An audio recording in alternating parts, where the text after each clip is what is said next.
Can you hear me?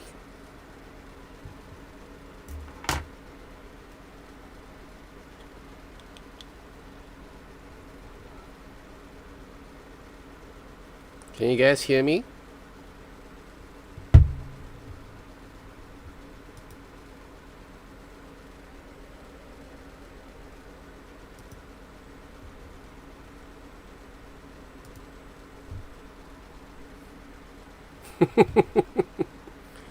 Can you guys hear me?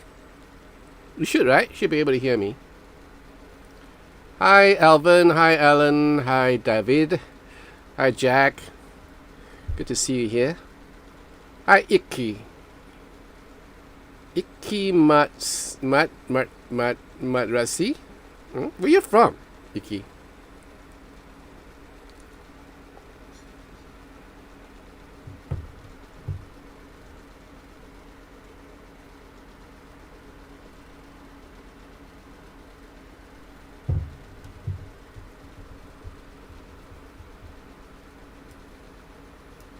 Lag time? No video? Wow, the lag time is really bad. Oh.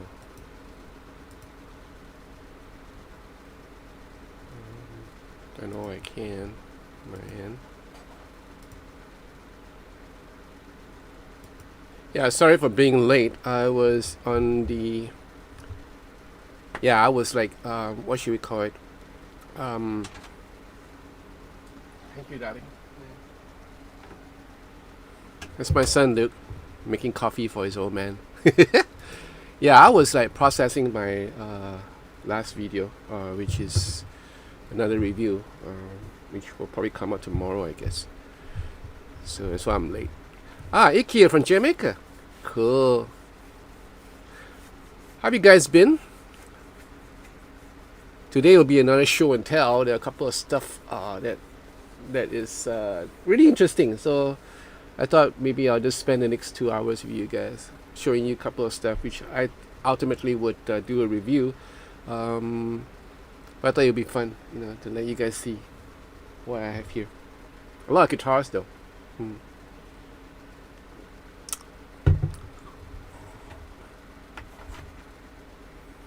And blessed Easter to every one of you. I'm sure you guys are having a holidays right now. I hope you guys are not on lockdown still. Are you guys still on lockdown?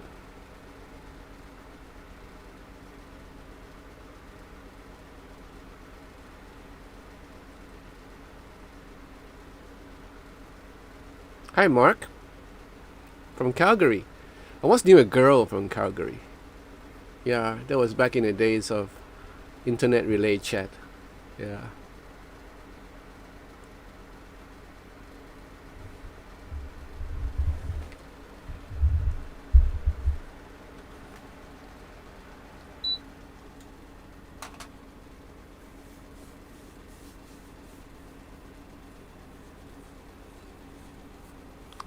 La Belle.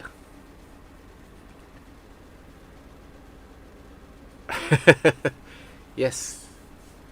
I drink a lot of coffee every day. How should we say it? I drink about 3 to 4 cups a day. Yeah. And that's on a good day. So on a really bad day, I drink more, about 5, which is bad for me anyway. So,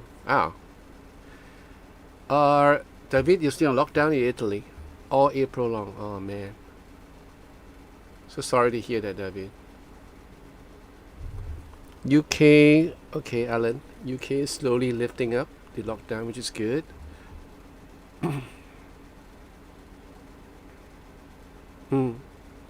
I'll be having my second vaccination next week. I think it's on Thursday or Wednesday. Let me check.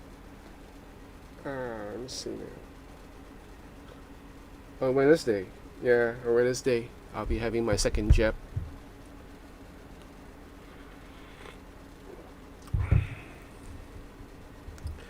Okay, I shall not wait. A couple of stuff to go through, so I don't want to take too long.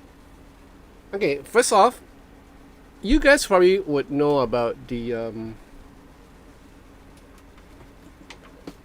say a multi-effects like the MG30 or the HS Stomp, where it's just a small factor, you know, when you guys don't want to carry like a full-blown helix like I do when I do shows, or you're like carrying like, you know, small form multi-effects, but they have you know, MIDI capabilities. Like this MG30 does not have a full-blown MIDI thing. It has a USB-C. So what I did was I bought I think maybe I showed this to you the last time, maybe not, because he wasn't here yet. I bought a USB-C to a MIDI converter from AliExpress, and it's really cheap. It's about $20, $20 Singapore dollars. It looks like this. Right, so you have a USB cable in and out. You can either work both ways, and then you have the USB C connector, which is here. Right, this is a C connector to MIDI. So basically, I can hook up my MG30, which I haven't tried yet. So I'm just testing out the theory of it, to a MIDI foot switch. Now I'm in my home right now. I have two MIDI foot switches. There's more to come. This one is a very different. This is from AirStep, from Xsonic. This is called an AirStep. This works like through Bluetooth, you know. So it doesn't really work with this one. So I'm going to put this one aside. I have right now this MIDI controller from Blackstar. Alright, so basically I could connect this, which again I haven't tried yet, so in theory it should work. Alright, so it's a very small, slim form factor. Comes with a USB connection to, I don't know, to maybe to a computer, whatever you have. But there is MIDI in and out, right? Let me just take out this whole thing. Yeah. So from the back, it looks like this. So it has MIDI in and out, right? And then you have, you can hook up to expression pedals, two expression pedals, right? And there's a 9-volt power in, so that you, if you need the, what you call that, the LED lights to show, then you're able to do that. Why is it so hard to show? Yeah, right?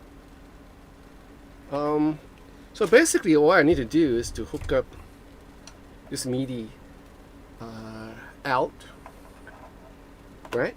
MIDI out, and then from the USB-C to my MG30, and this would act as a additional foot switches for me to control different parameters. As it is right now, the MG30 comes in with a dual foot switch for you to kind of like have a little bit more option, but it's just two more, so nothing much to rave about. By having this, you have 1, 2, 3, 4, 5, 6, you know, 6 foot switches for you to kind of configure your MG30. In which case, if you're not going to use the expression pedal on the MG30, you can have this in one side and then hooked up with the MIDI cable, and all you'll see on stage is just this slim little MIDI foot switch, and you're in business. And just now I've showed you how you can connect an expression or two expression pedals out, so you can still have that going on, and let this be the mother unit. Now, we're not just talking about the MG30, we're talking about the HS Stomp, for example. Right, HS Stomp is a fantastic, it's a powerful machine, real small form factor. So that could be like, you know, hidden away from sight, and all you need is a long MIDI cable to hook up to this MIDI foot switch, which is a viable option if you're playing on stage once we open up for stage. Right? So, what do you guys think? Ah!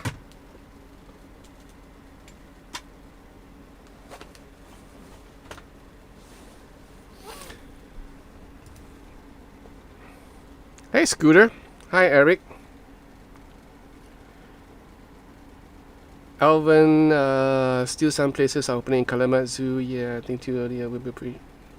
I'll be fully vaccinated come May the 4th. Wow, okay. May the 4th be with you. Coffee isn't bad. My grandparents used to drink lots of coffee and they lived to be in the 90s. Yeah. I had my first jab 2 weeks ago. Sore arm and flu symptoms for a few days. Okay. Anyway, lots of lockdown means lots of guitar practice at least. Yes, David. Alan, good news on the MG30. Guitar is the stock them went cool. Good. You can check them out. Labelle, I never heard of guitar before. Alright. Hi, Magic. Hi, Jonathan. Yeah. They are UK retailer. They have an online shop to order from. I'm lost when it comes to effect. Well, Scooter, yeah, this is a bit, a bit more, I should call it a bit more complicated in a way, but it's actually not really complicated. But you need a computer to kind of like set how these MIDI foot switches are going to control your unit. You can have it to control like, different effects on and off. For example, the MG30, you can have a couple of Stomp effects, so you can actually have them individually configured, So it's pretty cool. And you can even have like patch up, patch down, or pressing on one foot switch can radically change the sound or EQ or your filters or whatever. So a good thing to have on stage when you are given this option, And I never dwell myself. Played around with MIDI foot switches, so I thought this would be a good chance to do it. At the same time, also building a actual pedal board from some of the Newbies stuff that they gave me, and I'm still in the process of doing that once I find the time. But the MIDI foot switch thing is pretty handy. When I'll try this out and see what happened. There are a couple of MIDI foot switches available in the market. There's the one from Xsonic, which is pretty interesting, and they all have different prices, different price range. So ranging from really expensive to not so expensive, and depending on what you're looking for. Yeah. Bruce, trying to decide whether to trade Impero 100 for MG30. Pretty used to the Impero and know my way around it. Yeah, I mean, if it works, it works. So if it ain't broke, don't fix it. If you like the Impero, or if you have the funds, you can buy the MG30 first and try it out. And if it doesn't work, you can sell the MG30 and still keep the Impero in the meantime. Yeah, that's one way to do it. So when it comes to new gear, we have to be very prudent, especially in this pandemic era where jobs are scarce. Yeah.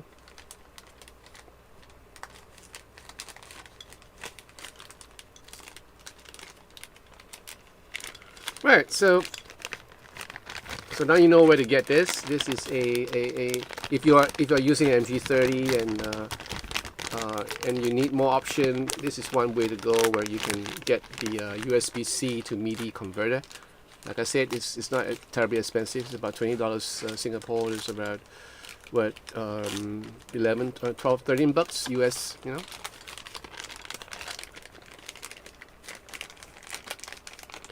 Yeah, Scooter. No worries, no rush. No. Yeah, there's no rush. Learn what you can. That's what I do. I learn everything step by step, and I like to dwell in new things if I can, if I have the time. Previously, a couple of decades ago, when I was so busy doing arrangements and touring, I didn't have time to kind of like find out stuff. And it's only when I started a YouTube channel with the help of you guys that I learned a lot. I learned a lot about guitars, about different kind of woods. Why does a fret radius matter? Pickups. What sort of pickups, and ceramic versus nickel. All these are things that I picked up along the years. So I'm glad. So we never stop to learn. We never stop to learn. I mean, we always are in a rush to do something, to go somewhere, and we never like sit down and say, okay, let me analyze this. So I think it's about time that we should do this. Hi, Elion, shalom. Okay, the next thing that I want to show off. Y'all might know that I went to David's music. Just to just to pay Janet a visit. Did I pay Janet a visit, or did I went there? Oh, yeah, I went there because Joel, my other keyboard player, wanted to buy a guitar for his girlfriend. So yeah, we went to Davis and picked up a guitar for him. And I saw this in one of the counters, right? And I was intrigued by this. And Jeanette told me this is the only piece that they have, which intrigues me even more. And this is from Mesa Boogie. Y'all remember the Mesa Boogie V-Twin that I have? It's still here. I seldom use it. I only use it when I feel the need to. But this is something very different. I like the way it looked, and I was like, dude, what is this? So today, I have no idea what this is. This is like a cap amplifier interface with a cap simulator. So it's supposed to simulate a cap, right? A cabinet. We have the interface, amplifier interface, and minus 10 dB. You can choose line, whatever, and then the phase, and then lift and ground, and gives you a option of closed back, open back, or vintage cabinet.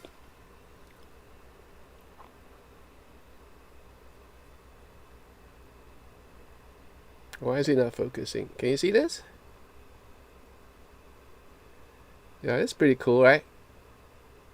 This for the front panel. On the back, you have headphones out, line out, balance direct out, or to live speaker cabinet, so you can actually hook those to a real cabinet, and then input from amp speaker output. Whatever. So I'm guessing like I could hook up a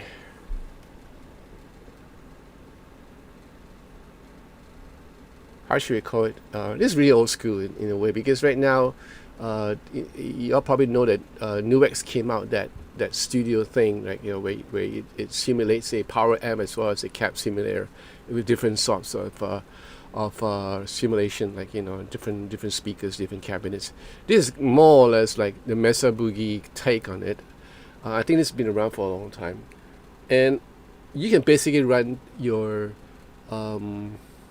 say a something like this. You can run this if you want to. This is a cheap amp simulation, or something like a Newbies, a MG30, but turn off the cabinet and hook it to this. You will probably ask, why would you want to do that?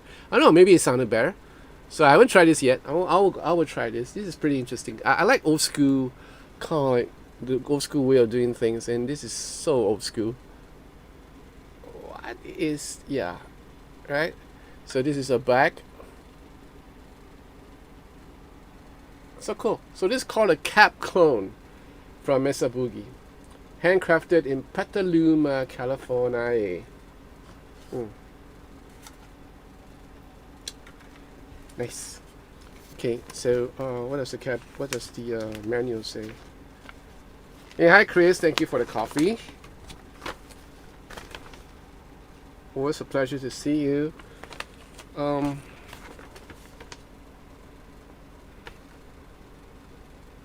Okay. What we used to do in the studio back then, I had the Marshall JMP1, and that's like a Marshall preamp, really nice sounding, and it has a built-in cap simulator, just one out, But it would be great if I had that. If I had this at that time, it would be really nice, because I think it would sound really nice. But then again, I can't tell you how it sounds like because I haven't tried it yet. Yeah, right. So I thought I'd show you guys this. This is like a novelty thing, a novelty item.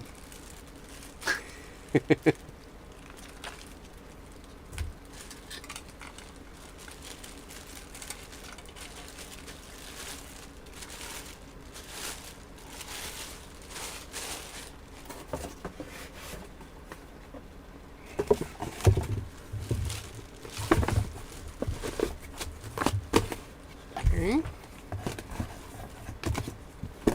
It's done.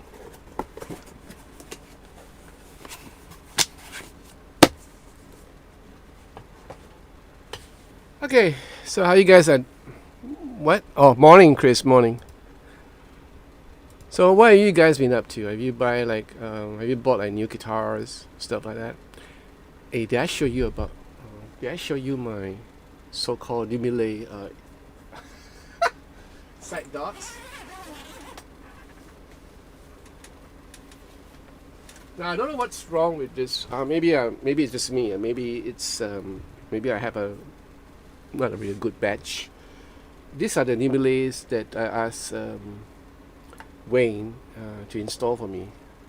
He did it real fast and he did a real good job at it. And yeah, just thought I'll show you how it works. So basically, you charge it with LED lights. I think it works best with black light. Can you see that? It's starting to glow right now. Right? Now it's supposed to glow for quite a long time, but the thing is, it didn't work for me because I was doing this live stream concert last week, and that's the reason why I bought this Newbies, because I couldn't see the inlets, the inlays from the front fret, because roasted maple brown and the brass inlet kind of brownish like it's like invisible. I can't see, and I need my dot inlays. I need to see my dot inlays, and okay, so this looks like it works, right? But after a while, it will just die off, and I can't see nothing, and that put me into a difficult situation because I was playing a song in B flat minor, which is C sharp, and I'll be like doing power chords here, and then there's a line going up, and I couldn't see my inlay, so I was playing jazz. I was playing something else, which is like so embarrassing, but that's the way it is, So it looks like it's going to last a long time because I have lights coming in, so maybe that helped a bit. But after a while, it will just die off, And this is something that okay, now it looks okay because the light is shining directly at it, so it's still retaining a bit of a dot, but you can see it's like disappearing after a while. Right? So unless I'm playing a stage that's well lit up, then it'll probably charge for a bit. But if I'm playing in a darkened stage like what I did in the live stream, then it's gonna be a problem. So I'm gonna ask Wayne. We spoke this evening about a couple of hours ago, and I've decided to have him fix Newbies fret dots on my fret, and this time I'm going to change the color because I think I might have a bad batch which doesn't last too long. So I'm going to have a different color. This is in green, so you can see. You all see it? This is in green. Alright. So I wanted to do blue this time. So according to them, the blue lasts a little bit longer. So yeah, I thought you guys should might be interested to check this out. So Newbies.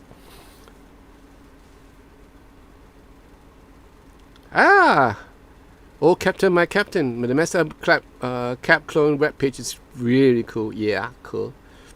Yeah, well, you guys. Oh, Alan, you did a research really fast. It's £309. It's expensive. Chris, I hope you had a chance. Oh yes, I hope too. Who is doing Universe UAD stuff or Cynamex? So if they do come out, I'll probably call them. Yeah, I know the guys in Cynamex. Yeah. Labelle, I have an FX2 and I really liked it, but I still like the idea of the helix with always 9-foot switches. I have a chance to get a B-stock helix at a discount. What do you think? Go for it, Labelle. Yeah, go for it.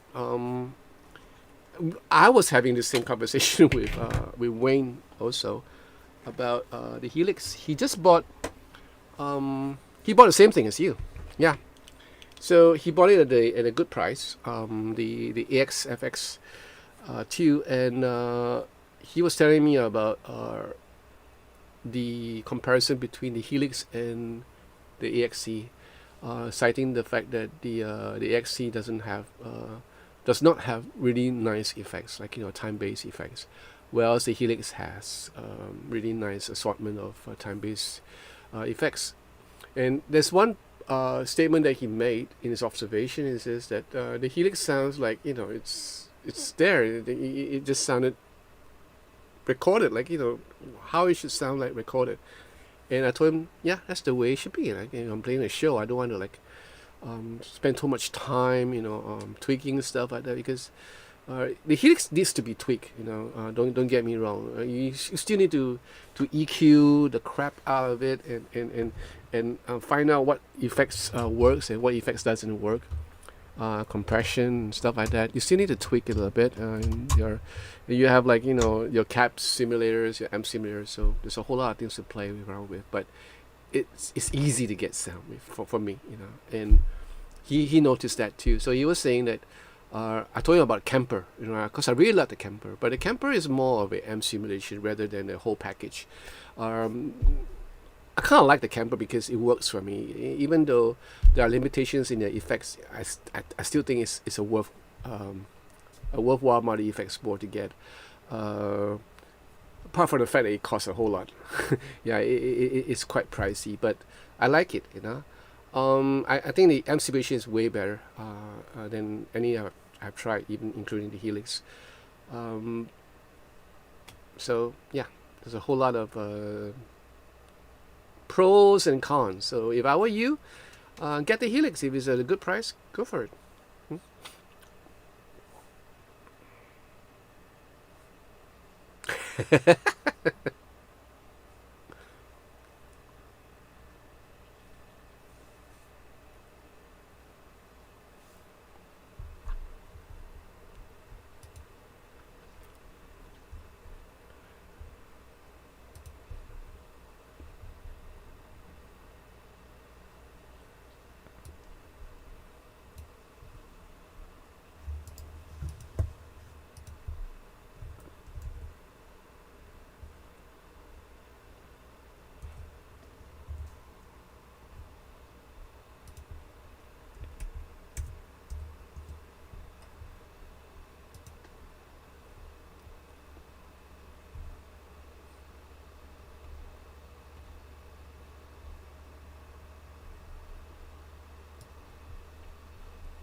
Yeah, Scooter. Whatever works, man. I used to have a fuzz pedal back in the days. I had a old Ibanez fuzz pedal, and I played with it for the longest time. Yeah, played with it for the longest time. Back then I didn't have amplifier, guitar amplifier, so I used the home stereo set, and there is a input jack. I remember in the home stereo set, and it's from Denon, the Japanese brand Denon. This is back in 1975, 77, 78, and I would plug it in there, and with my fuzz pedal, I could kind of like, learn how to play solos and stuff like that. That was me back then,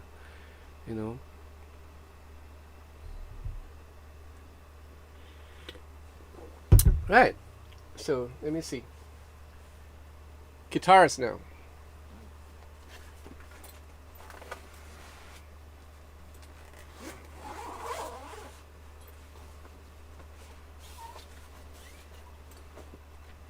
Y'all notice I've been playing a lot of Schecter guitars.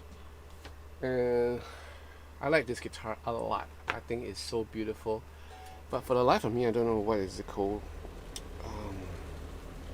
It's named after a player. I forgot what is this. What model is this? Let me search. Okay, let me just search.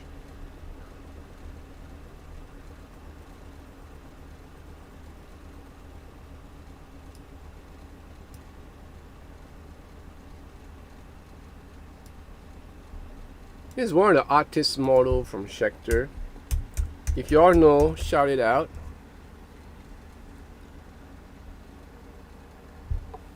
This is how it looks like.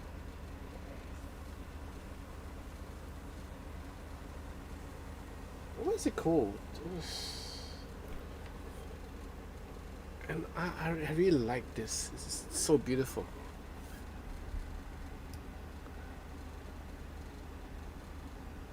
The V90 is nice? Yeah.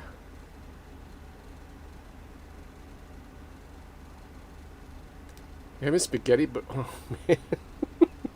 You're killing me. You're killing me, brother. Spaghetti burritos. Wow.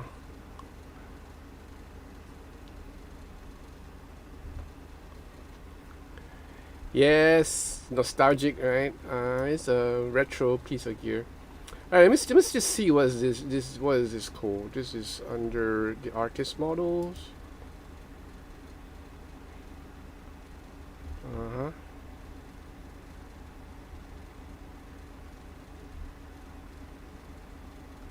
What is this? I know. Is it Jack Fowler? Could it be Jack Fowler?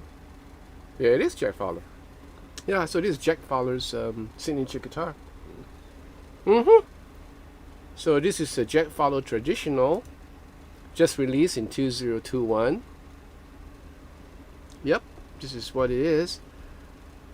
Making Indonesia, you have this is an ivory white color, roasted maple neck, ebony fretboard with white dots this time. Nice, I can actually see the dots. Graph tag, yeah, they all come with graph tag nut anyway. Almost the same as all the Schecters I've played. Locking tuners, spoke wheel, vintage tremolo. The body is older. It's older. Yeah. That's about it. The rest is about the same as most of the. The pickups are different. The pickups, the neck pickups. Right. The bridge pickup is the USA Schecter Pasadena Plus, and this is the Pasadena USA Pasadena for the neck. I'm guessing that this guitar will sound good, and it has a split call. Yeah. Interesting. I'm gonna have a good time. I mean, I'm kind of excited to review this guitar. Yep.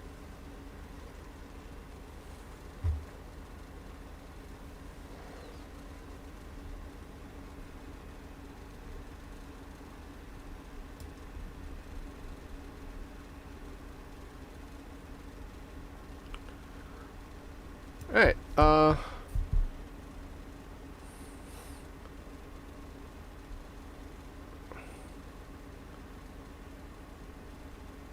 The V90s was great. Scooter, yeah. Which guitar was that? Oh, the Bobcat. Yeah, the Bobcat was nice. Yeah, it was a nice guitar to play. The thing is that it doesn't really stay in tune well because of the the way that the strings coming into the neck like a Les Paul. There's an acute angle. Yeah. Schecters are great. Treat yourself, Jonathan. I already did. Yeah, I'm happy with my Nick Johnston.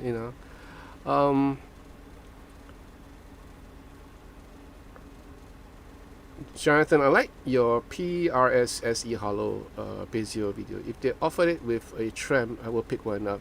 They offer a core with Bezio and trem, but big bugs. Yeah. I have a... This is a bit too bright. Okay, I have a core P22. Has Bezio, but no hollow body or trem.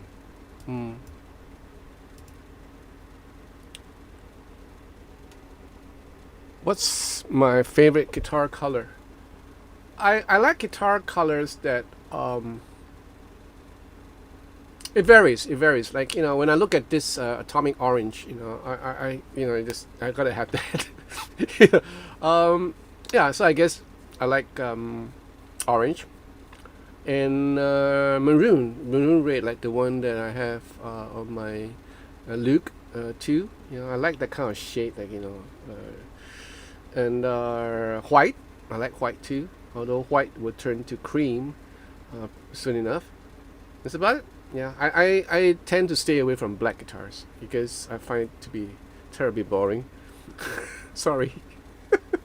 But that was not how I felt when I was in my 20s, in my late 20s, because I thought black looked kind of hip, metal, right, hard rock.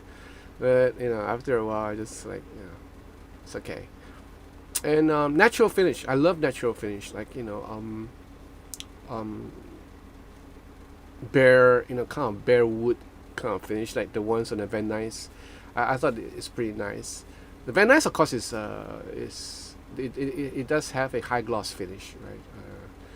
But some of the G&L guitar that I reviewed, that was nice. I like that kind of look, like bare wood kind of finish.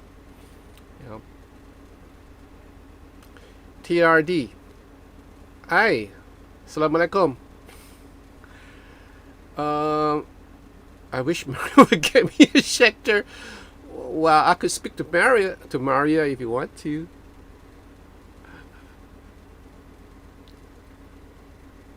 Detuning can be a chance to rest your fingers. Detuning? What is it all about? Peter Pigna. Wow, what's this? In Italiano. Oh, you have one. Ah, see. Buonasera, buonasera. Orange Crush, orange. Cherry and black. Black cherry is my favorite. Oh, that'll work. Black cherry is nice too. Yeah. Hey Jonathan, greeting from Brazil.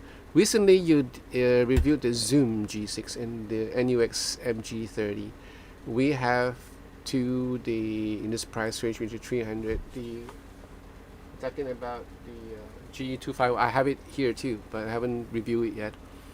In this price range between 300 and 450, what do you think is the best option? I don't think the G6 is within that region. Is it in the region? I think it's a tad more expensive than the NUX MG30 or even the G250. And now they have the GE300, so you might just want to wait. It's already in, so I'm waiting for Jeanette to pass me, but I think I have to kind of like to finish that 250 first, the review of 250 before I lay my hands on the 300. But just to let you know that the Moore 300 is out, so you might just want to take a look at that first. Oh, Captain, my Captain, if your guitar goes out of tune, it's a chance to rest your fingers during a long performance. No, I hate it when guitars go out of tune. That's one hang up that I have, and yet my guitars do go out of tune because I play with a floating bridge, and that irks me to no end. So sometimes I think to myself, I'm just going to give up that tremolo arm and just settle on a hardtail. But I can't. I just cannot find myself doing that. I love the tremolo arm too much, so I have to live with it. But having an out of tune guitar is the most irritating thing, And the worst thing about it is, not only are you out of tune, but you're playing the wrong key without visible dot markers. So yeah, that's something that I really have a big hang up on.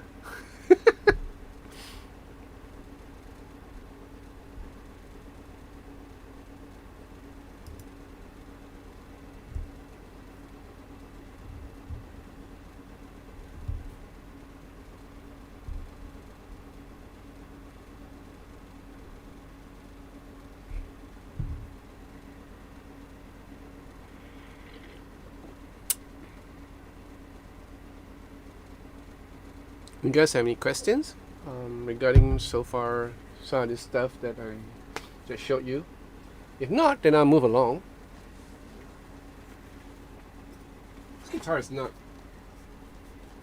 It weighs a bit because it's older. The Van Nuys are made of ash. This weighs a bit. Okay, so now to the cheaper guitars.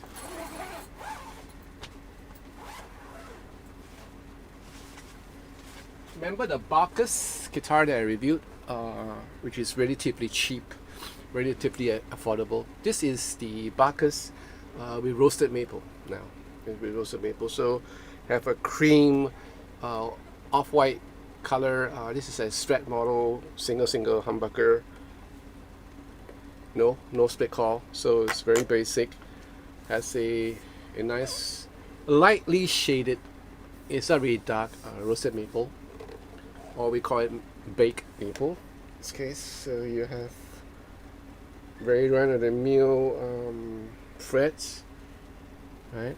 These are nickel frets, and I think these are like maybe ABS or Tusk. They look like Tusk net. Non-locking tuners, so this is to keep the price range down. I don't know about the pickups though. The last ones that I tried, they're not bad. I tried the other two. I did a video recently about its two Bacchus, one with a tally shape and one with a stretch shape, and they just sounded not too bad. So I'm guessing they sound almost the same, only this time with the roasted maple neck. Yeah. Feels good, yeah? Yeah. My mom tells me that I will go blind if I keep on doing this, but I shan't do this. Yeah, so this is a Strat shape.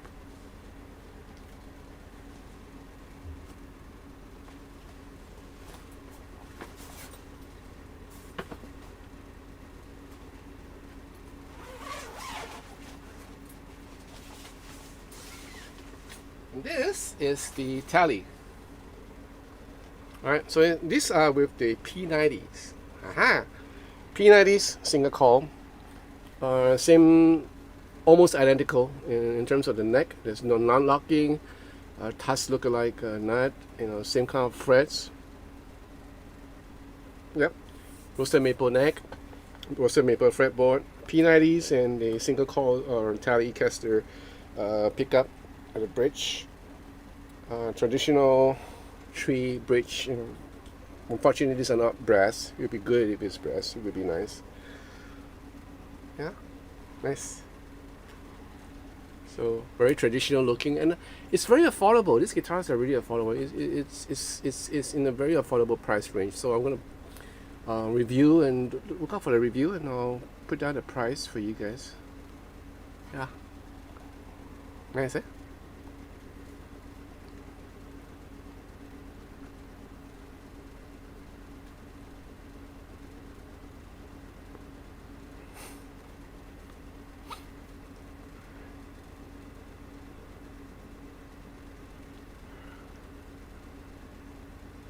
Really good guitar string, unless you're Jimi Hendrix. Didier, hello from France. Hi, bonjour. User of Thomann Guitars, HB, Harley Benton, yeah. Danigel. That's a nice guitar. Oh, yes, it is. Yeah, P90s, yummy. Hi, Orion, how are you? Alright, so these are the two guitars from Bacchus, both almost in the same shade, like an off-white kind of look, with a roasted maple neck, with roasted maple necks. Nice.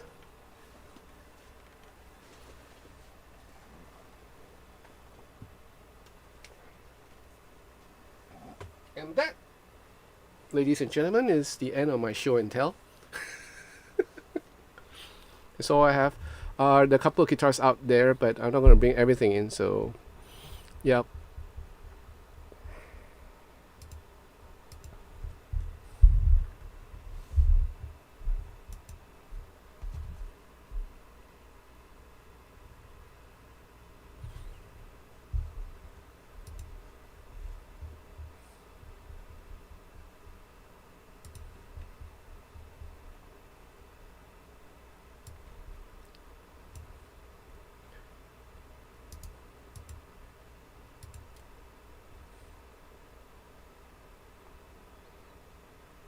Do you guys check out the last video for the Schecter Van Nuys traditional, the one with the stretch shape? What do you guys think? You guys think it's great? You think it's good? Or will you prefer the other one, the Van Nuys PT?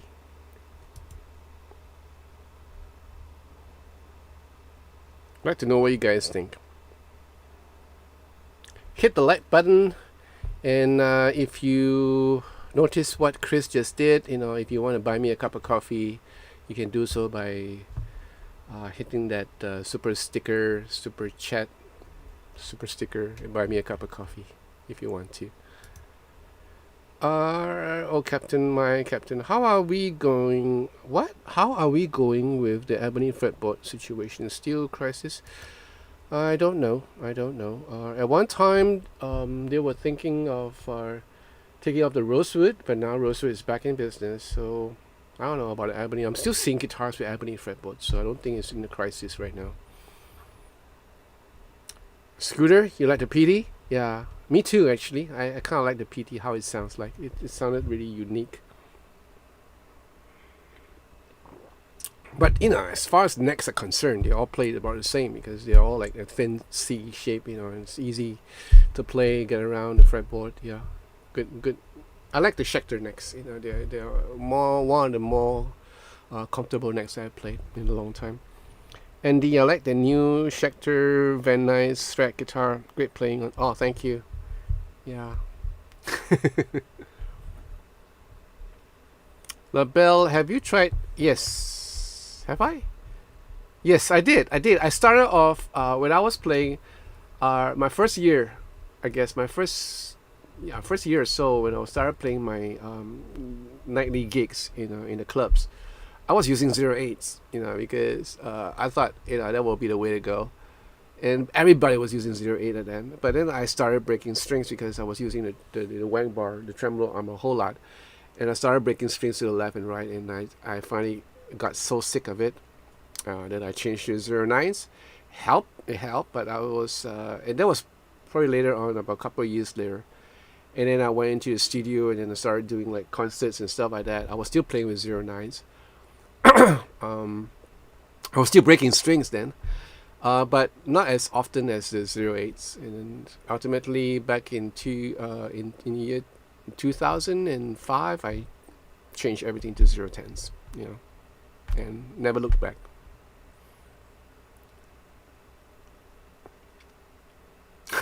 Alan. Yeah, they both are nice, the thing about the Schecter guitars that used to kind of like make me not notice them was because they were targeting the heavy metal market, with all those names of their guitars. But then I found out that they actually made a whole lot of other guitars for the mainstream customers. So the Van Nuys, the PTs, the PT Pros, even the Nick Johnston is considered mainstream. And yeah, I'm going like, wow, they actually do make really good guitars, great playing guitars.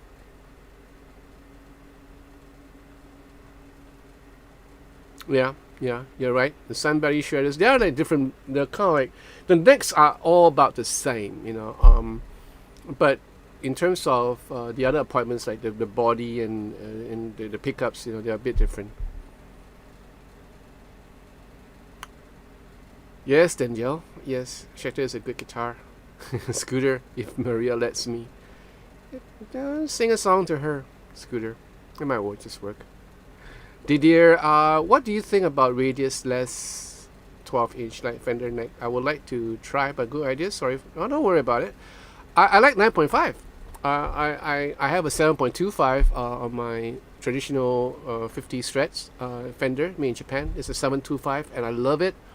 I'm very comfortable with that. I play with a 9.5. Those are on my GNLs. They are 9.5. I'm perfectly comfortable with that. So I guess I'm perfectly comfortable with most fret radius up to 14. And after that, it's I think, yeah, I haven't gone there yet. So I haven't played like 16-inch fret radius, which I think, I don't know how it feels because I haven't played one yet. So, but so far so good. I know.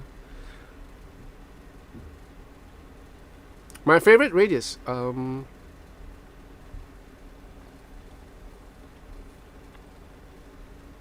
It depends on what I want to do. I think these days in terms of sessions, like if I'm presented with a song, and if the song requires me to kind of like do some acrobatics on the solo, then I would choose the Nick Johnston because of the flatter radius. But if I were to do some more traditional parts, and a little bit of a of a comping kind of guitar work, um, then I would either use the 7.25 or the 9.5 because I think I'm more comfortable with that, holding sustained chords in that, and not having to stretch my hands, because on a flatter radius you tend to kind of like stretch a little bit more to hold chords. In terms of lines, no problem. All feel the same. I tend to play a little bit smoother and faster on the 14-inch fret radius. Hey, hi Todd. You like the look of the roasted maple necks? Yeah. Now it's like everyone has roasted maple necks. Back then it was a novelty. Now everybody, even the guitars from Harley Benton, they have roasted maple, and we are spoiled for choice now.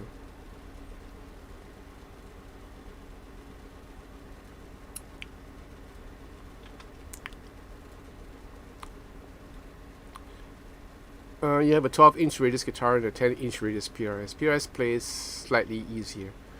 Yeah.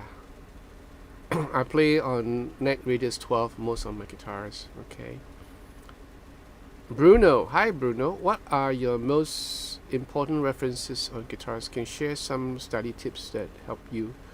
What do you mean by important references? Timothy, GNL are so expensive here. The tribes. The tribes? The tributes. Okay. The tributes are much cheaper. What is the difference?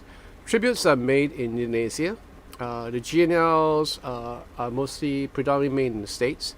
So even in the States, there are like two different classes of GNL. You have the Fullerton Deluxe, which is like the top range, just right below the custom shop. For me, I think it's worth the money because the Fullerton Deluxe are in every aspect are better than the Fenders at that price range. Way better. The finishing, the whole thing, it's way better. If you're looking for like a run of the mill, then you probably might want to go for the normal Fullerton or the Tribute. The thing about the Tributes is, the fact of the matter is something that I might just want to address this topic here, since you guys are here. How many of you guys are here? 33 of you guys are here. So 33 guitar players. So you pay for what you get for most of the time. Hi pigs, my beautiful pigs. Okay,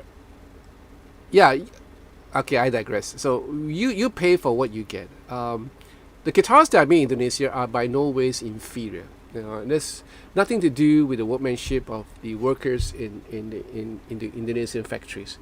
It's when the companies decided to do these guitars, for example Schecter or Harley Benton or any other brands, to have the guitars manufactured in Indonesia. Sometimes you are faced with little idiosyncrasies, like paint jobs, less than desirable finishes, sometimes sharp frets and stuff. When the Harley Bentons first came out back in 2018, with all these guitars from Indonesia or in Vietnam, the workmanship was really quite but then they kind of like even out everything, and it became, by the time they hit the market with the Fusion Pro TT, or rather Fusion Pro HHT, it was okay. The guitar is immaculate, and so it is right now. And the Schecters, even though for me raving about the Schecters, they're very nice. The Nick Johnston, those that are made in Indonesia, there are certain drawbacks. Like I told you, this Nick Johnston guitar that I have, it wasn't grounded properly, so I had a whole lot of 60 cycle hum with it. So I had to ask Wayne to kind of like fill the cavity with copper tape and ground it properly. So now it's beautiful, right? But it should be like that. when he left the factory, it should be like that, but it wasn't like that. So that's the manufacturing side. You know, the QC is probably not doing his work or her work, and then you have substandard tuners and stuff like that. Not just in Schecters, but in some of the Indonesian made guitars. You know, so I guess a lot of it depends on the quality controller, and what sort of parts are they sourcing after, or you know, you can put the brand there, like Schecter tuners, but you know these are all OEM. So where do they source their tuners from, and stuff like that. But in terms of wood, everything is perfect. You know, in terms of workmanship, everything is perfect. Paint job, everything is perfect. So you get what you pay for. And for GNL, the tributes, you know, sometimes you get the odd paint work, and sometimes it just feels different because I tried both. I have very good relationship with City Music, and City Music actually is a sole distributor for GNL guitars in Singapore. So I've tried the Tribute and I tried the Fulton Deluxe, you know, and sometimes I'll try both of them, the S500 from the Fulton Deluxe and the S500 from Tribute, and they play very differently, you know, and they sound very different. So yeah, I mean, it's stated that the pickups are from the US, but you know, it just sounds different. So there's something that we guitarists are perplexed by always. Do I pay a whole lot for a made in USA model, or should I just skimp on it and just get a Indonesian? Or you could do it like me. Try the guitar out. You know, this is made in Indonesia, but you know, I love it. I love how this guitar feels, and right now I love how the guitar pickup sounds like, because it's something that I was looking for, and I got it. So whether do I improve on this? You know, do I improve on this? I'm going to tell you what I'm going to improve on this, right? So I did the grounding for this. Right? And always I gotta pay Wayne. You know, I mean, Wayne is very dear to me. I'm sure I'm also very dear to him, but I also respect that he's a luthier and he needs to earn his keep. So I need to pay for all this. I need to pay for the Newbies, and I love the neck. You know, so what I did, you guys will probably know, I changed the tuners, right? I changed the tuners to the radius tuners. I got a Vega trem, right? The original vintage tremolo actually worked, but it's just a bit stiff for me, and I believe the cavity behind is a bit narrow. So when I'm putting it up, I feel resistant. So that's the reason why I changed to a Vega trem. Now the other mods that I'm going to do in the future is, because this is a Vega trem, changing guitar strings is going to be a pain. So I'm asking Wayne to do a magnetic kind of option for my backplate, so I can just peel it off and hook it up with magnets.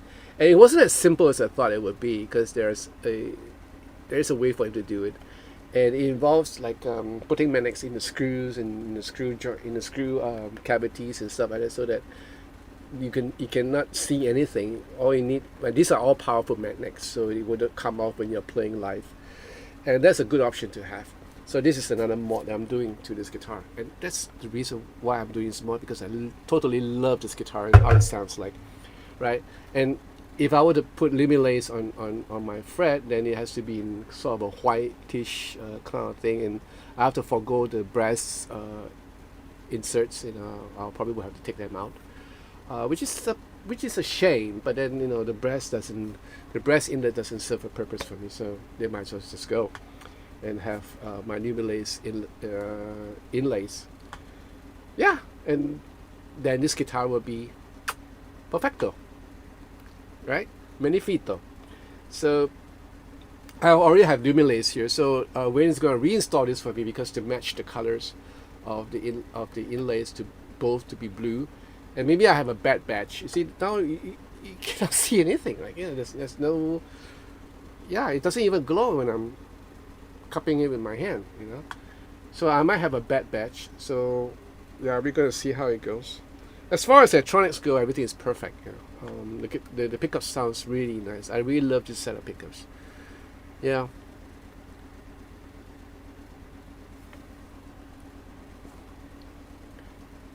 Chris, honestly, for me, I don't like roasted maple necks.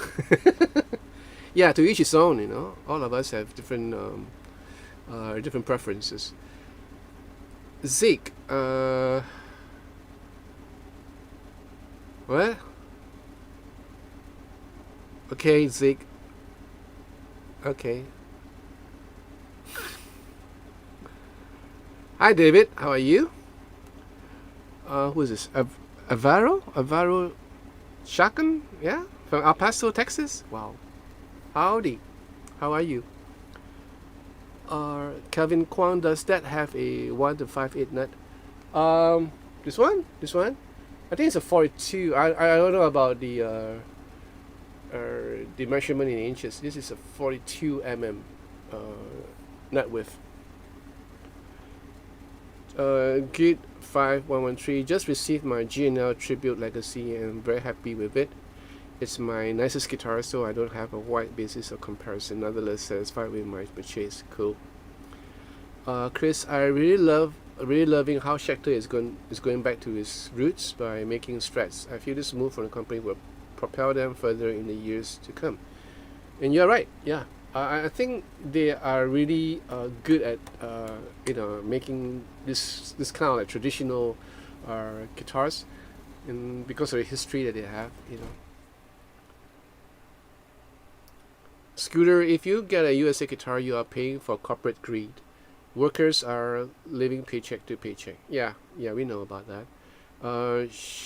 Shiro, yeah. Hey, Jonathan, I really appreciate content and happy Easter. Blessed Easter to you, Shiro. How do the Newbies look in the dark? I'm curious. How make it? Okay, I'm going to show you guys again. So I showed this guy, some of you guys earlier on. So you're supposed to charge them with a sort of a black light or a UV light. This is how it looks like. Can you see the dot? Can you see a dot here? It's supposed to glow, not like that because it's like really bright, but maybe 50% of this in the dark. This will go off in time, which shouldn't be the case. It's supposed to last. They were saying like 20 seconds will last about 20 minutes. No, it didn't last 20 minutes. It lasted shorter than that. This is how it looked like. Didier, I'm curious, how many guitars do you have? I have a lot. Yeah, too many. My wife says too many. Luxury appointments on a guitar does not make it play better. Same goes to perfect finishes. You're right. Chris, they have dimples easily when you bump them. Roasted maple necks. I mean, I'm such a klutz.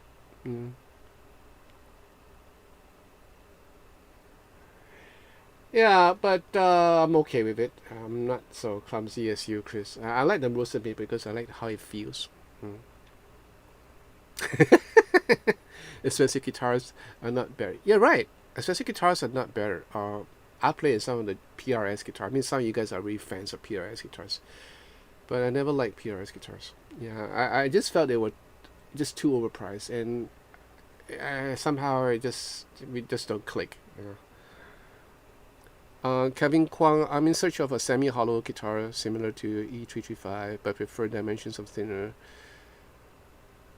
No, I don't think it does. Of course, you can try the Sire Larry Carlton range and see whether it'll work for you, but it's gonna be hard to find. Worldwide, really? Worldwide Will? Hi, John. Have you or any of you tried the Firebird?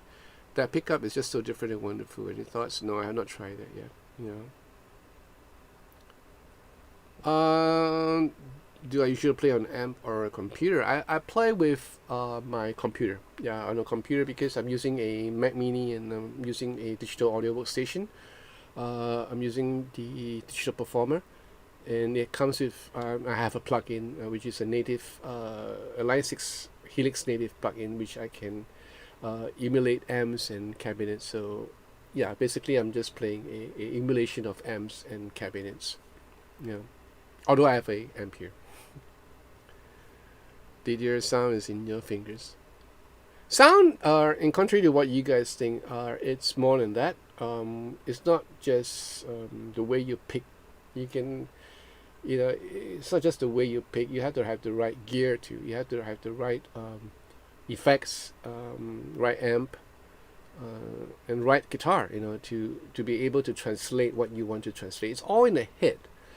How you want your guitar to sound like a certain passage that you're playing. It's all in your head on how to translate it from your thought to sound, so that your listeners can listen and okay, so this is what he's getting at. And in order to do that, we just can't say that it's all in my fingers or in your fingers. No, it doesn't really work that way. You have to kind of understand the effects when it comes to electric guitars. You have to understand effects, compressors, distortion amps, the drive, delays, reverb, how much reverb should you put, how much delay should you put, and all these are all up to personal taste. And that's why it's so intimidating for new beginners, for new guitarists, because there's so much things to learn and so much things to look at and to learn.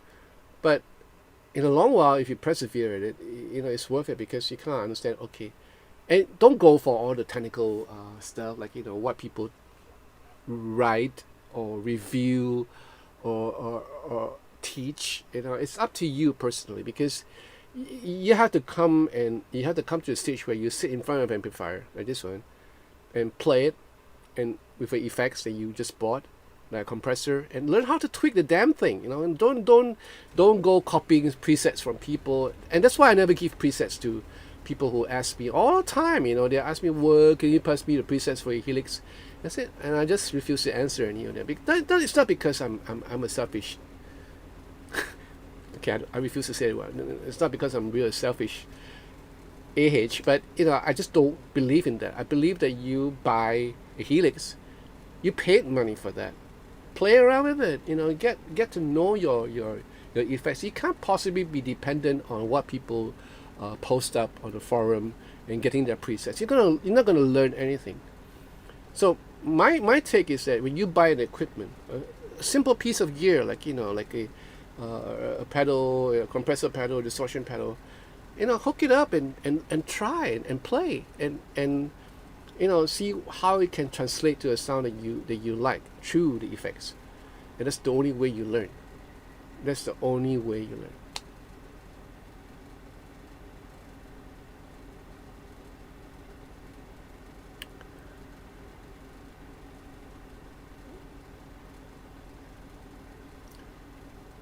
Calvin, you Scooby-Doo fan, what's the story behind the mystery machine?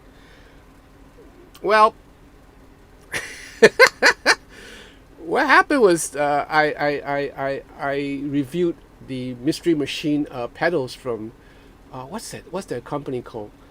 I forgot for the life of me. So this is actually a tremolo effect, but this is a toy. So they actually built the effect inside the toy.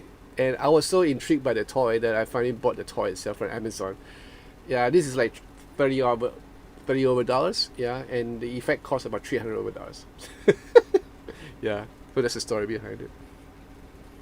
David, I just pre-ordered the Ibanez is at Prestige. New traditional. Whoa, awesome. Wow, David, you've been buying a lot of guitars, haven't you?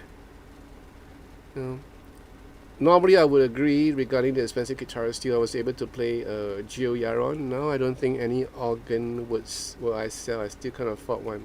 Okay. I think they are pedals. Timothy Matthew, I just got an Epiphone 1964 Peter Frampton. Wow. Only 24 can. Wow, cool. I'm glad for you.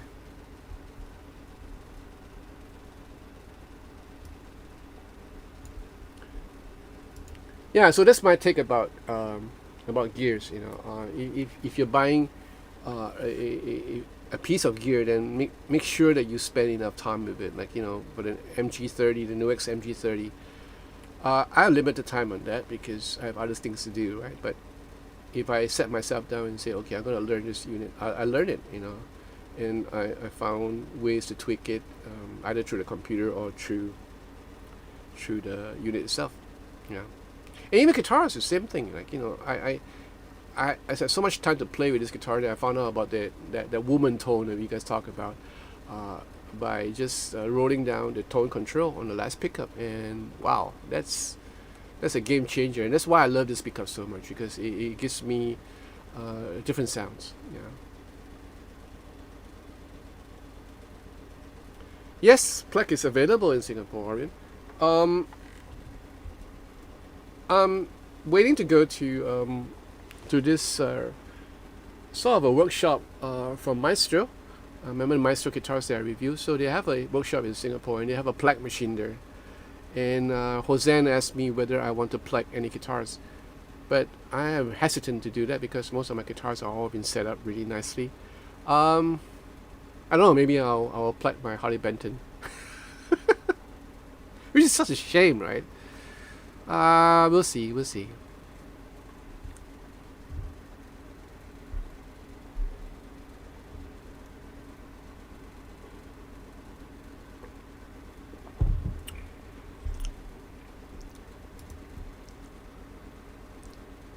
Yang, how are you? Have you faced the issue during live? The preset in Helix is not cutting well. How do you overcome this issue? What do you mean by not cutting well? Alright, Timothy, glad to know that. How much did you pay for it? Just to satisfy my curiosity. Timothy, how much did you pay for that guitar?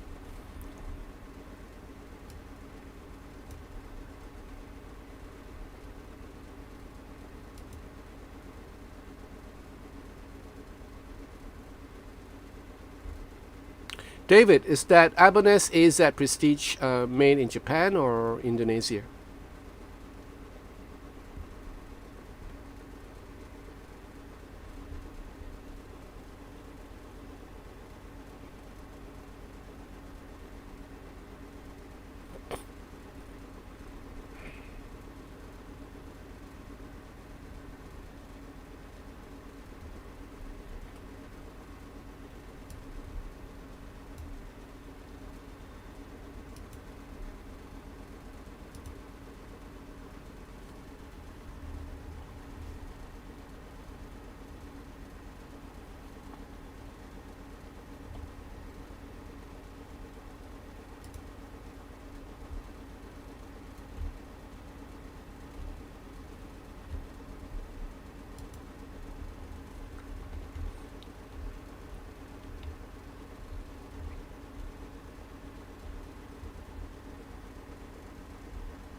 Hi, Pato, from Brazil. Hola. Also ordered Harley Benton. The new ones. Yeah. Okay, the Prestige is made by Chord. Okay.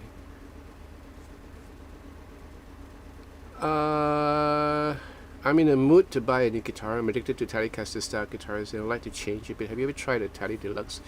Would you say is was more complete or totally different?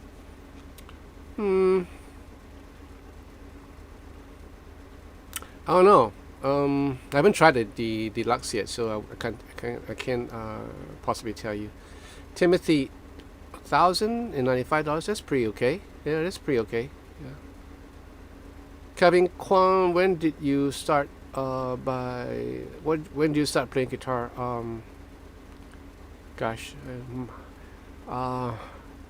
Answered this question so many times that I forgot the answer. I started playing like when I was 14 or 15, but wasn't really any good until in my in my 20s, my early 20s. Then I had a breakthrough, and I started to improve. You know.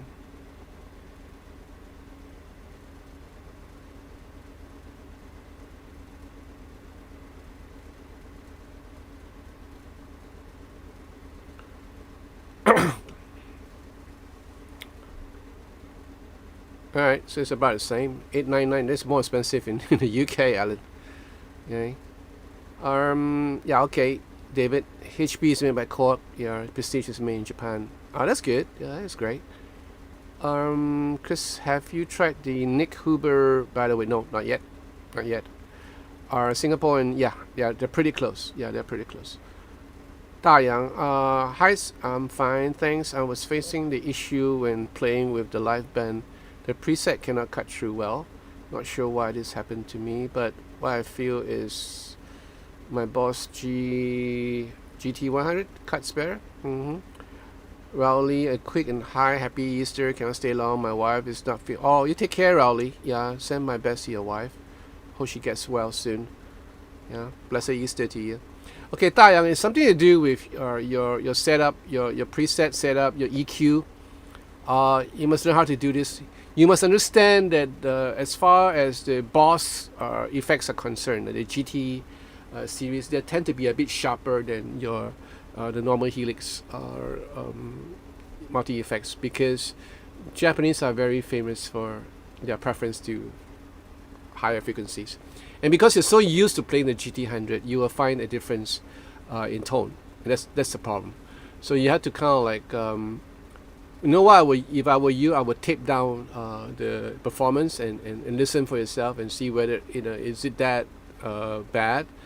In the Helix, there are many things you can do. You can always add in the EQ block after everything and kind of like tweak. And there's also the global EQ. Global EQ is really useful. You go to the global page and you can actually have a global EQ where every environment that I go to, I set to different global EQs. Because if I were to be in a place where I find that my guitar is not cutting through, then I'll just bring out a little bit of highs, and that will work most of the time. So I hope that helps you. All right. Apollo saw excellent what? Favorite current guitar? Favorite current guitar. Okay. Alvin, do you know if the taper in the G and L pot meters are audio or linear? I assume I want to put this circuit in my Strat. I have no idea, man. Alvin, you're talking geekish to me. I don't understand. I'm very bad at all this, okay? When it comes to all this electronics and stuff, I leave it to Wayne. Everything I leave it to Wayne. Orion, how do you approach teaching complete newbies guitar? I try not to, because it takes a lot of effort. I don't normally have lessons with total newbies. I think I will have lessons with guys or girls who have some knowledge of playing. That's the only way I can teach them. For a total newbie, it's going to take too much work and too much frustration. Yeah. So, but I guess if you were to teach someone, get them to learn chords first. And I know it's a hard thing to do, but this is what I advise guys who want to take lessons from me who have no prior knowledge of the guitar, is to learn chords, the hard way, the chord books, and learn how to play a C, play an F, and that's the start. Once they start learning how to play a chord, let them play strumming, and you can teach them strumming in time and stuff like that, and they will grow from there. And this is where everything, time will only weed out the ones that are not interested in the first place. So after a couple of months, you can see this guy's either like, I'm giving up guitar for good because it hurts too much, I can't keep in time. And if they want to give up, what can you do? You can, as a teacher, you can always encourage them. But music comes from, like what someone said earlier, music comes from the soul. So if you have the desire, the call to make music, then you will persevere. Like how I did. I persevered all those months of pain and frustration, learning chords and learning how to play lines. It took me years, and that was because I had this urge inside me to make music. So if that person has no urge at all, then you're just beating a dead horse, so to speak. My scooter, Epiphone Special P90s, customized to my liking. Wow. Okay. Have you spoken to Maria about this? Timothy Matthews, I always wanted to try a ES335, but it's too expensive, so I ordered a Harley Benton Lemon Drop 35 Plus. That's different. Is it same? Yeah. I would hear it by Tuesday. The Roswell pickups are so. Depending on which one you get. I find that the LAF pickups are pretty good. HF is a bit brittle. The LAF from Roswell's are pretty nice. Hi Walt, blessed Easter to you and your family too. Yeah.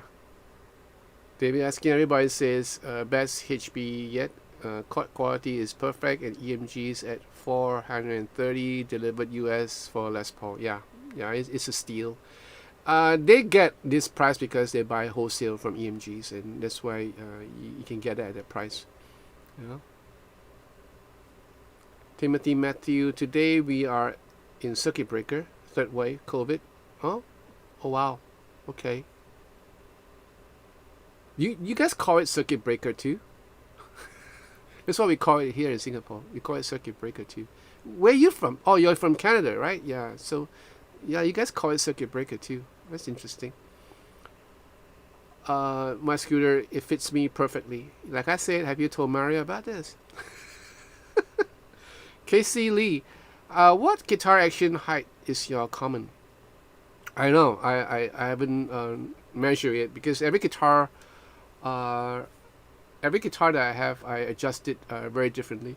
Oh, speaking of which, this is something that was sent to me from City Music. This is from Music Nomad. Sorry. So this whole set includes a couple of tools for you to set up a guitar effortlessly. So it comes with all the measuring tools to measure your action, and stuff, and there's a YouTube video. There are YouTube videos to kind of guide you to the whole procedure, and interesting. What does it do? It has 2-piece radius gauges, 1 string action gauge, 1 truss rod gauge, 1 nut height gauge. That's interesting. 1 pick couple. I don't know what's that. And a 24-page instructional booklet. It comes in a very nice box like this, right? So it's like a layman's way of doing intricate setup on your guitars. Interesting, and this sells for like about $100. I guess about $89 Singapore dollars. Yeah. So I want to thank City Music for passing me this. I haven't tried this yet, so yeah, who knows. I guess guys at Wing probably will not be too happy in us having this, but if you are like me who does his own adjustment at home, on the guitars that I have, then it's worth getting because you can kind of like set up your guitars in the way that you want it, and well, basically this gives you a ballpark adjustment, an ideal adjustment to a guitar that you just ordered, like from Harley Benton or from where you just bought online and arrives at your home and you feel that it's kind of quirky, it's kind of weird. Then you use this to kind of like set it up to the optimal adjustment that it is supposed to be, and then later on you can kind of like fine tweak it to your preference. So that's the whole idea.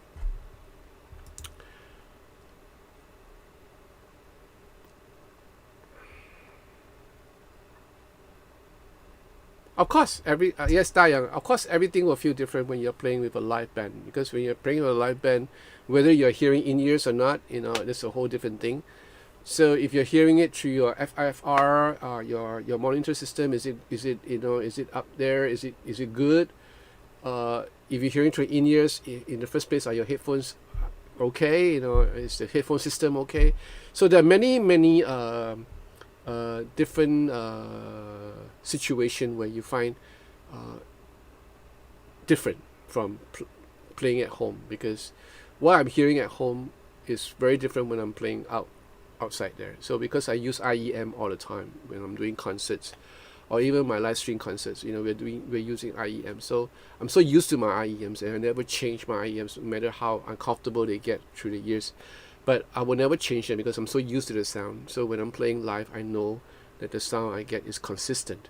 So what you want is consistency, and not change every now and then, because sometimes you change like headphones or change certain headphone setups, different monitoring setup, and then you find that there are too many things, too many variables, too many changes, so you will want to cut down as much change as possible. So if you're stuck with one IEM, stick with the IEM, and then the only thing that's different maybe are the monitor system, so you can kind of like EQ a little bit and stuff like that to get by. So it's always very different.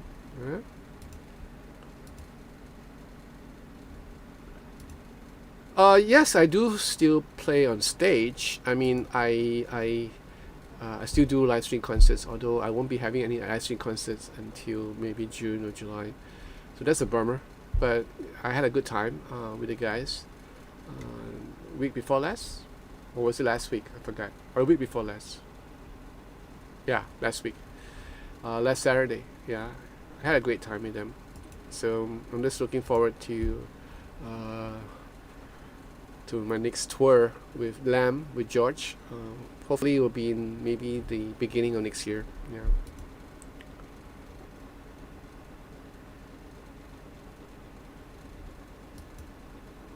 Alvin, it's called a grand electron buffer locking. Good lord.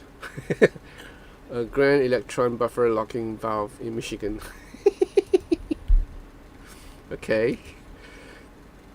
Timothy Matthews, they call it that yesterday. Okay, so we call it circuit breaker last year. We had a lockdown. We call it a circuit breaker. So it worked. Yeah. David asking, music Nomad makes the best nut loop. Comes with tiny nut brushes and keeps guitar in tune better. Yeah, I have it here. Have you guys seen it? It works, especially with my all those guitars with what you call that, with yeah. So this is the loop. All right, you see that? Yeah. And yeah, it comes with a little like a toothpick kind of brush, and then you can kind of like apply this loop onto your nut, right?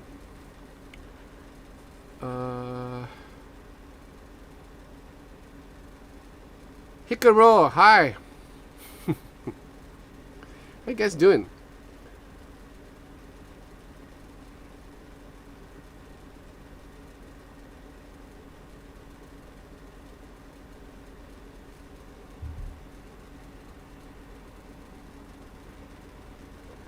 Oh, I finally cycled after 2 months. Nearly died. Yeah, because it was so bad. I was so unfit. But still managed to complete almost 50 km. It was a good workout, and I guess I needed that. Yeah, I needed that workout. And I thought I'll do some cycling before I have the next vaccination next week. Because right after the first vaccination, I had all the side effects that they talk about. The pain, which lasted for a day or so on my right hand, where the vaccination was. And then I had chills for a couple of hours the day after. I didn't have fever though. Yeah, I didn't have fever. I didn't have high fever. I had a bit of a headache the same day I had the chills. And after that it was cool. Then I had the muscle aches. And it was bad. Everything was hurting. Like my Achilles heel, my thighs, my calf. And I wasn't doing anything. I was sitting down here doing reviews, and my muscle was aching. And it's kind of a monsoon season right now because it's raining it rained the whole day today. So maybe the rainy weather play a part in it. I don't know, but yeah, I had muscle ache for almost a week until I went for the live stream last week, and it kind of elevate a bit, so it was better, and it kind of disappeared right after that. And that's why I took a ride yesterday or the day before, and it was great. It was great, but during the ride, my God, my thighs were killing me. Just how unfit I was. But I felt good, so I'm going for another ride. Not tonight though; it's still raining, so yeah. All right, Scooter, go practice.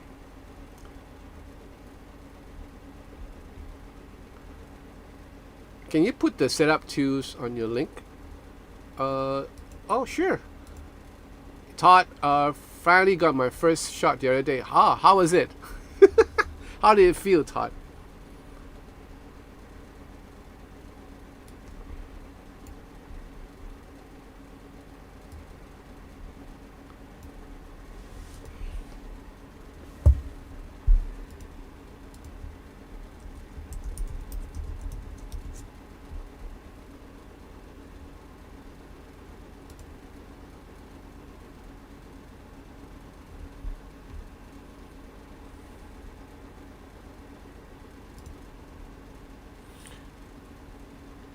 Okay, the setup tools have a lot of variations. I'm gonna pass you the link for the one that I have.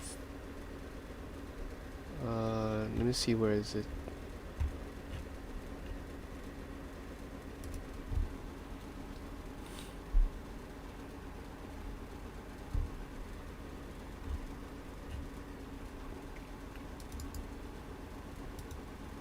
Alright, I'm gonna put a link down here. You guys can go and check it out.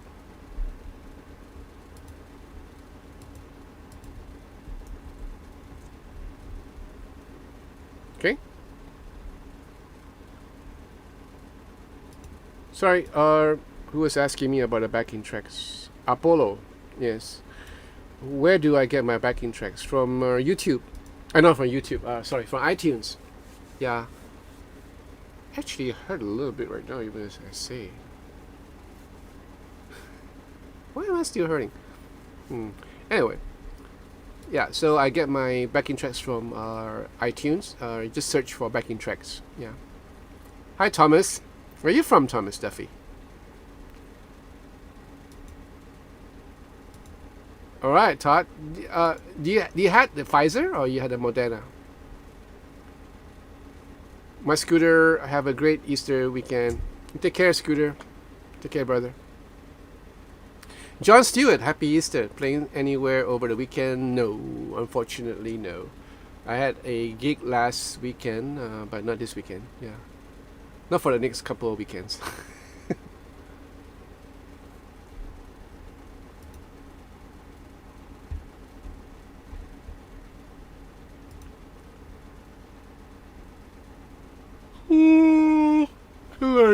So tired. Yeah, I'm in the midst of uploading another video, but that won't be released until tomorrow. Original Island now in the US. Wow, cool.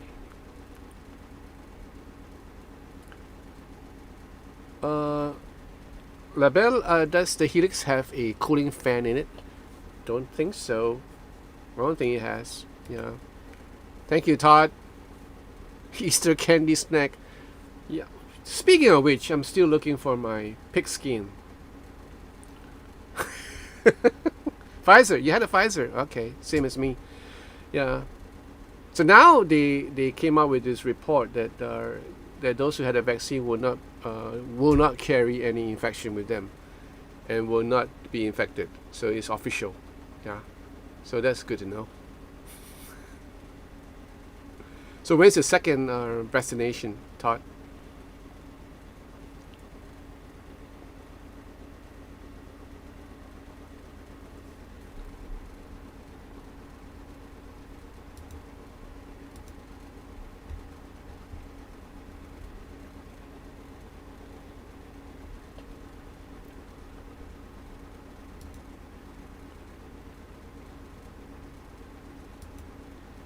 Thomas, wait, how can you do a video on how how I set up my computer? I'm sure I will one day when I have the time, because I see there's no need for me to do it, because every one of us have different configurations. Or you might be using Windows, I'm using Mac, so it doesn't really make sense for me to do a video on my part where it's just me, because it's not generic in any way, so it doesn't really help people, and they don't want to spend their time on something that I find is not really helpful. So you guys will probably use Windows and all that. I had a couple of videos about interfaces, about which interfaces to get. Other than that, setups are predominantly very individualistic, because all of us have different individual preferences. So that's the reason why I have not come on a video like this anytime. Thank you, David, for your coffee, and blessings to you too. You make a lot of reviews of guitars and gears. How do you choose what you show us? Do brands offer you their articles? Do you test several tips and then choose the ones that are worth it for it? Yes, you're right. Some of the companies do send stuff to me, but I guess I got started because I have a good relationship with the shops, with the stores in Singapore, and I would request for them to pass me guitars or gears, like in Davis or in City Music, or even Band Lab in Sweetie. So I have the opportunity for them to send me guitars and stuff. But sometimes they will send me a piece of gear, and or a piece of guitar that I don't like, that I don't think I would do justice to it, because I can't possibly do a review or something that I don't like and try to fake my way around it. That would be like total it would be like total salesmanship, which I'm not a salesman. I mean, I'm trying to help the community out here by letting you guys know, okay, this guitar is available, and it's good for what it does, and just to let you guys know about it, because ultimately in the end, the buying decision is up to you guys. So yes, sometimes I reject certain items, and that's the way it is.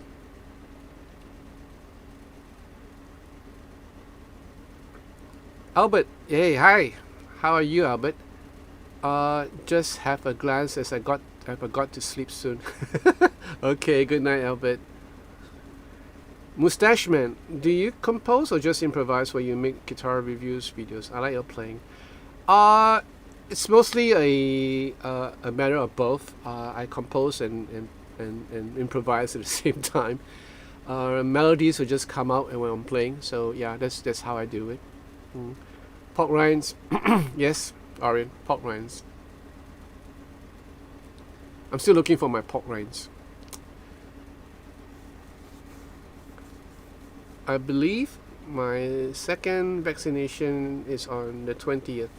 Okay, it's pretty soon. Timothy, we still don't have the vaccines.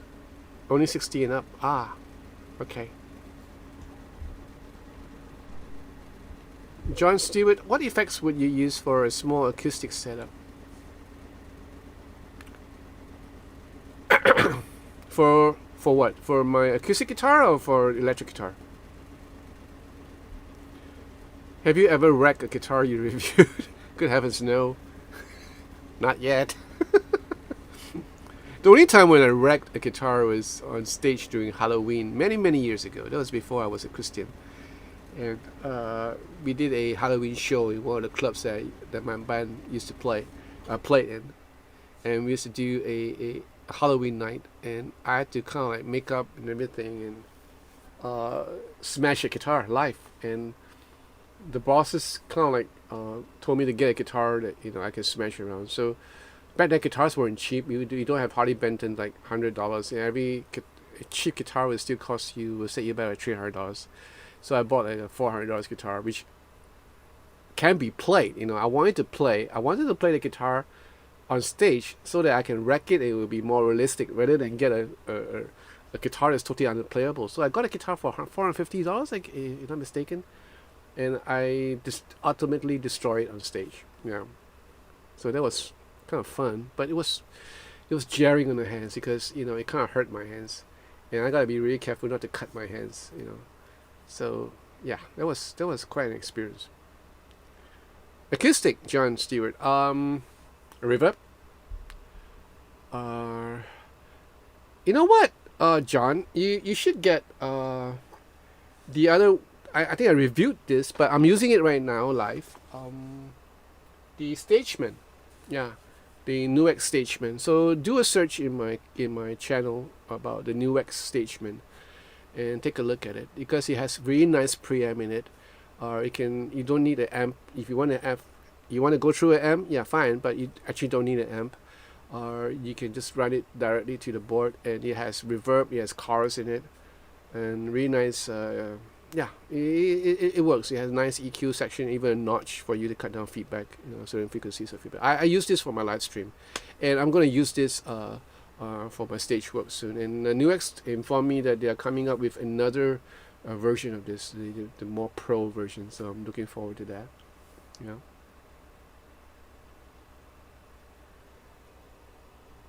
Mustache Man, how do I record my guitars? I mean, do you mic an amp or is it direct inputs?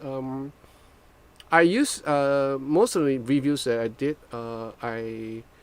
Most of the reviews that I do are done with the Helix, the Line 6 Helix plug-in with my digital audio workstation. So there's no usage of amps, unless I'm trying certain things out. Like unless I'm reviewing an amp, in which case I will mic the amp up. Or unless I wanted to hear how it sounds like through an amp, and then I'll mic the amp out. But most of the time it's just direct into my interface, into my digital audio workstation. Alright. Martin M, do you keep the Red Stars? No, unfortunately no. I love to though. They are nice guitars. Yeah, Yamaha doesn't seem fit enough to send me or to give me any guitars that I review for them. So yeah. No matter. I can live with it. I can live without it, Thomas Duffy, I would like to be able to sound like you when you play with backing tracks. Yeah.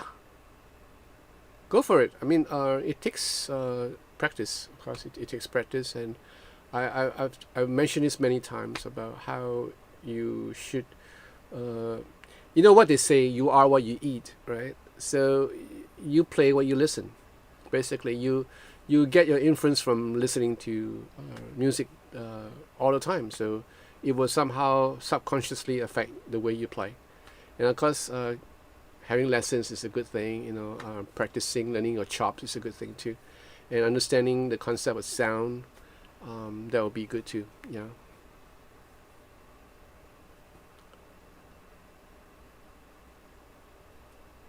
No, I actually threw it on the stage, and the stage was a wooden stage. I kind of wrecked the stage too at the same time. So I threw it down on the stage, and the guitar broke right smack in the middle of the neck. Yeah, where the neck joint is. Yeah, it gave way, and then kind of like that's it. I didn't set fire to I didn't set fire to the guitar though. I just left it there. I just threw it off stage, and the crowd went crazy, and but I have a bittersweet feeling about that after that. It didn't sit right with me. Like, why would I destroy a perfectly working guitar? And that was the last time I did it. Thank you, Thomas. Thank you.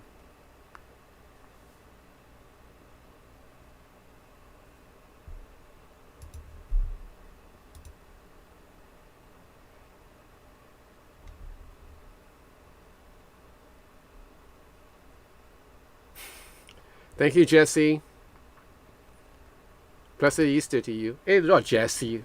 Jace. How are you, Jace? Are you not out taking photos? Yeah, I know it's raining. So, guys, this is Jace from City Music. Yeah, so you want to say hi to everyone, Jace?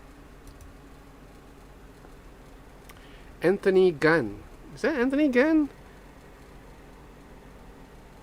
Anthony Gonzalez. Okay, I'm reading like two different chat windows here. Blessed Easter to you, Anthony.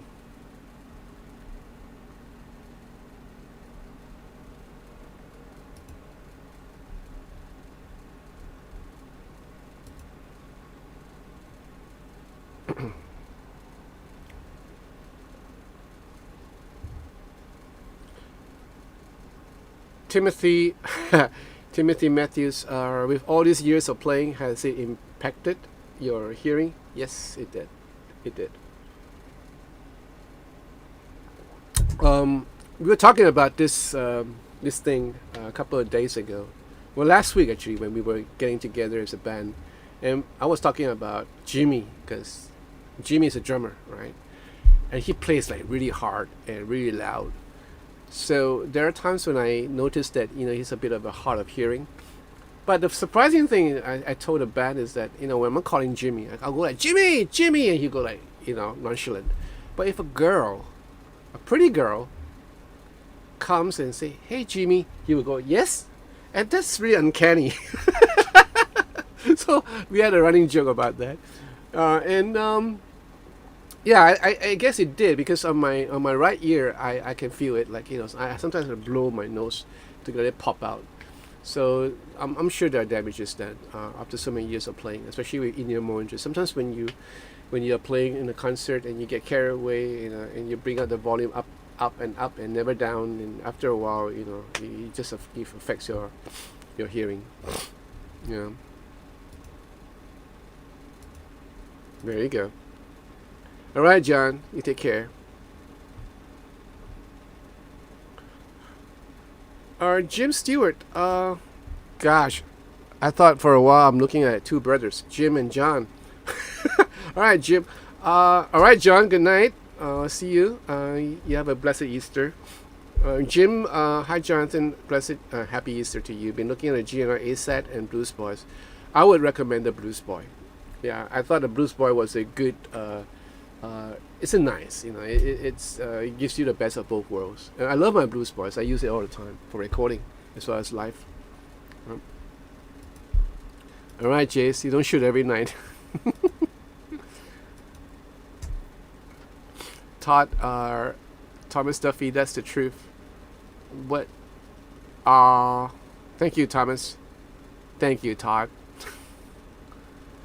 Jamie Davis, how does your Fusion 2 roasted maple neck rank in your all-time favorite necks? Up there, right up there. Yeah, among the best neck. The best neck that I played is my Ernie Ball Music Man Luke 2. That's the best neck I played. Period. And then comes this one, right, which Todd has. Yeah, I like this neck too. And then I guess the Fusion 2, Fusion Pro, yeah, that'll be a close third. And then followed by the GNLs, both GNLs, the Comanche and the ASAT Blues Boy. They have really nice necks, and it's a bit chunkier than this one, but it feels really good in my hands. 38. Hey, hi. How are you, man? Hi, Pooh.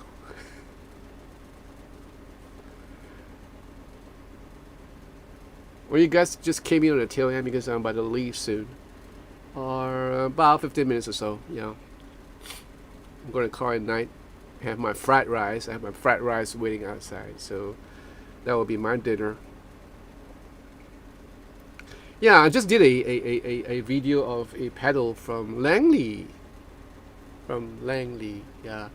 It's called the Black Country Custom Series, and I tried the Steel, what's it called? Steel Park Booster pedal. Yeah, that's what it's called. Interesting pedal. Yeah, and I kind of like that pedal a lot. So yeah, you just watch out for it. I might release it tomorrow, or maybe on, what day is today? Today's Friday. Yeah, I might release it tomorrow or Sunday during the weekends. Yeah, nice. Great pedal. How are you doing, 38? And Pooh? How you guys doing?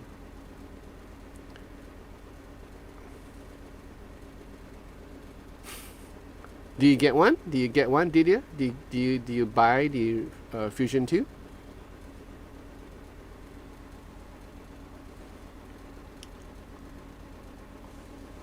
Whoa.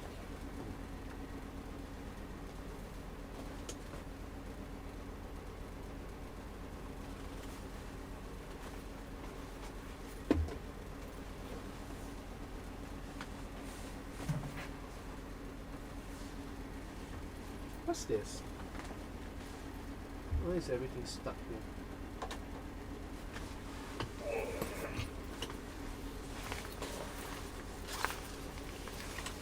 What?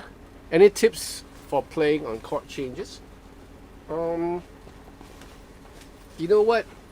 It all depends on what you're going after. If you're, pardon me while I try to keep these guitars. They don't want to be kept, so they just die to be played, like wild horses. Sorry, I was saying, it all depends on what you're going after. You know what I mean? If you're going for melodic playing, and then if your chords are not too random or too avant-garde, you know, then you can probably stay on the on making melodies. You know, the prominence of a melody solo, a melodic solo. But if you are going for something that is kind of like challenging or maybe something more adventurous, then you can look at the chords, especially when you have weird chord changes like from G to E flat major 7 or something like that. And that's where you look at the chord clusters and the chord formation and find out which notes to hit and which notes not to hit. So it takes a bit of a planning when it comes to this sort of solo. Unless you're Guthrie Govan, you know, you can play through any chord changes. But for me, I will run through all these chord changes if you need to come out a solo, doing like weird chord changes, and that's the way I would do it. But in most cases where you have like, you know, standard chord changes, then I would just think of it as a melodic solo, because I'd rather play a melodic solo than something that is challenging, like, you know, shredding and doing all sorts of weird stuff. I'd rather captivate the audience by putting up melodic stuff, you know. Yeah, so that's my what you call it, my 2 cents worth.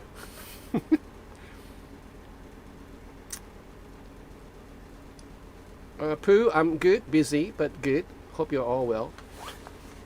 I'm good. I'm busy in a way. Just finished my live stream concert last weekend, so it was all good. I was telling the guys I finally cycled. I had a chance to go for a 50 km ride the other day. It was good, and got lots of stuff out in the living room. A lot of stuff to review and go through, and I'm again in the midst of building that pedal board I was talking to you guys about. Yeah, and having a go at the MIDI foot switches. Yeah, so we'll see how it goes.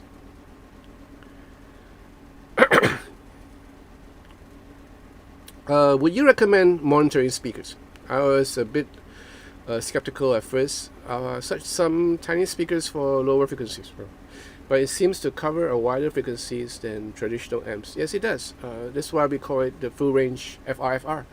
So full range flat response, right? So you can get a pair of those. Try to get those that are self-powered. I think most of them are self-powered anyway. So yeah, it will be good, you know, if you have the space. Jamie Davis, yeah, it's a great neck on my Fusion. I just had maple, not roasted maple, but wonder if there's a shorter scale guitar that has a neck just as good. I don't know, man. I haven't tried anything that comes close to the roasted maple neck yet from Harley Benton. I have the TE 72. They're okay. Those are non-roasted maple. They play okay. Yeah.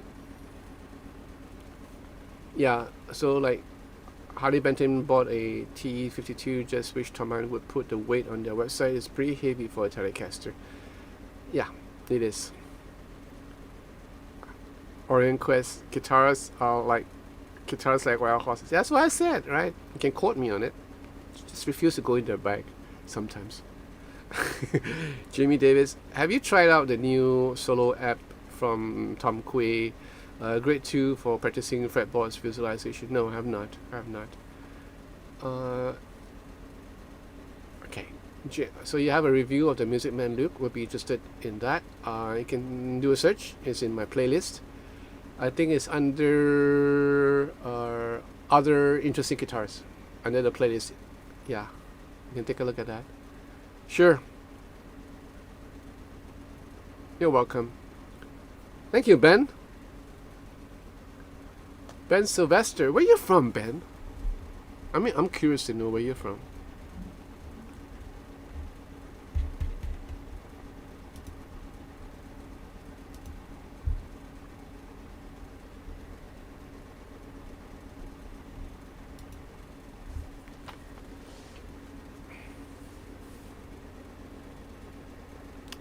Wow, from Russia.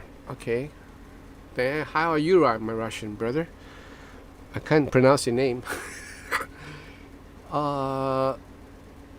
Name your favorite guitarist who influenced you. A couple. There are Steve Lukather and Jay Graydon, Michael Landau, Dan Huff. Oh, Ben, you're from Wisconsin. Okay. Welcome. Welcome to the live stream. And thank you for the cup of coffee. Yeah.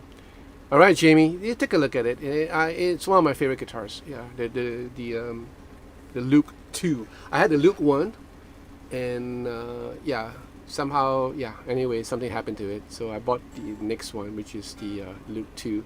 I didn't get the Luke 3 because it was getting way more expensive than I could afford. Yeah. The Dairy State, land of milk and honey. I'll bet. I haven't been to Wisconsin though. I haven't been there yet. Sounds interesting. Well, who knows? Maybe after the lockdown, maybe we'll get to travel to the States again, gig there again. I don't see it happening anytime soon. Yeah. This guitar is so resonant that I find a joy to play with this, even with effects and stuff like that. And I found out why it was so resonant, because there's this big hole cavity right here, you know, where if you take out the plate, the front plate, there's this whole big cavity where I can change to a humbucker if I need to without any routing, because it's there. So that explains why it's so resonant, and it probably cuts down a bit of weight too, because if I'm not mistaken, this is a older body, right?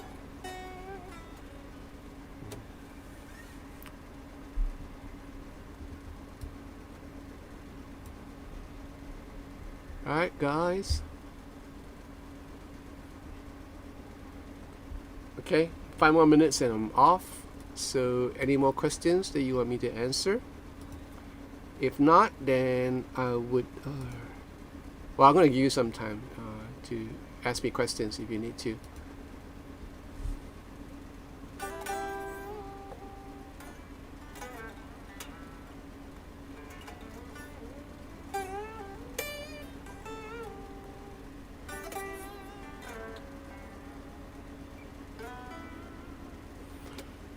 Oh, yeah! You're right, I haven't named him yet. What do you think? What should I name him? Orange. Orange. Orange, orange, orange.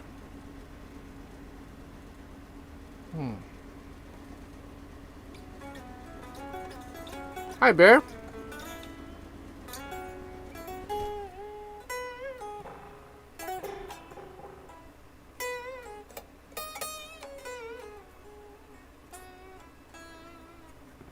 What should I name you? Oh, I can. Oh, no. It's not a him, it's a her. I was thinking of naming her Claudia. But no, I think I need some kind of like some name that that's kind of bright and cheery. What? Orangey? No. I won't call this guitar orangey.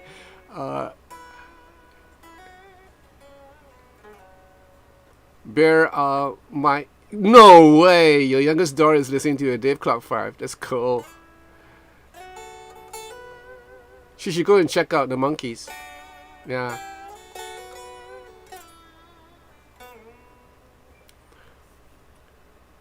Mario, No, this is the Nick Johnston Schecter. Yeah. How are you doing, Mario? Nikita. Ha. That's interesting. Nikita. Nikita.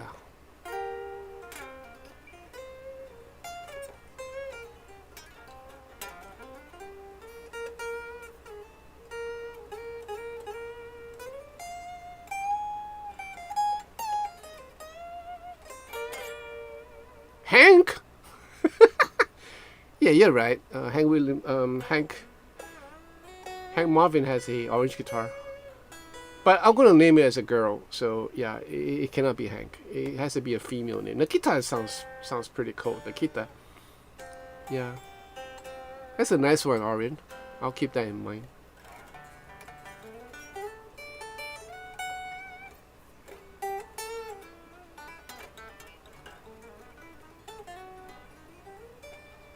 Nikki. Anthony is almost the same as Nikita, right? Like I said, it has to be a female name.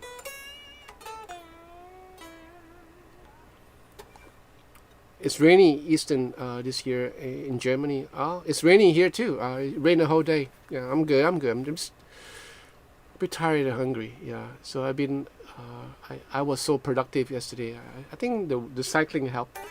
I did like 2 videos yesterday, 2 reviews. And today I did another one before this live stream, so I have to finish upload to upload that. Then I'll probably like take a couple of hours off watching some Netflix or movie. Enough guitar playing for today, yeah. Maria, that's my brother's wife's name. Scooter's wife's name, Maria. Really, Alan? I thought he had a kind of like orangey looking. Oh yeah, I mean, yeah, you're right. It's Fiesta, right? You're right.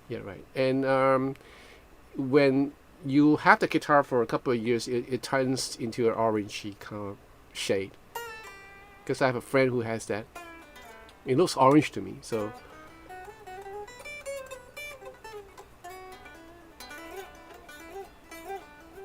Yeah.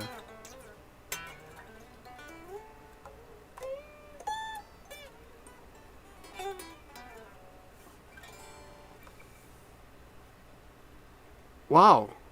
Juan Pablo, yeah, from Bolivia. Hey, hola. Good to see you here.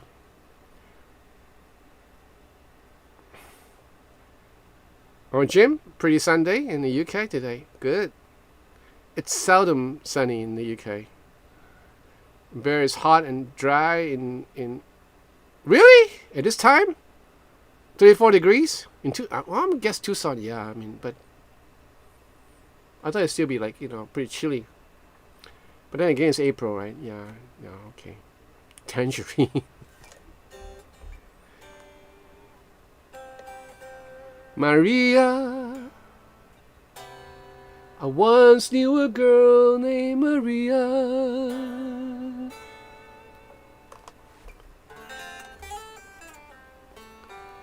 Roller City is the neck roasted maple. Yes, it is. It is roasted maple. I love this neck. It is so comfortable, and then I think I will probably do what I told what me and Wayne was discussing about putting the inlays. Yeah.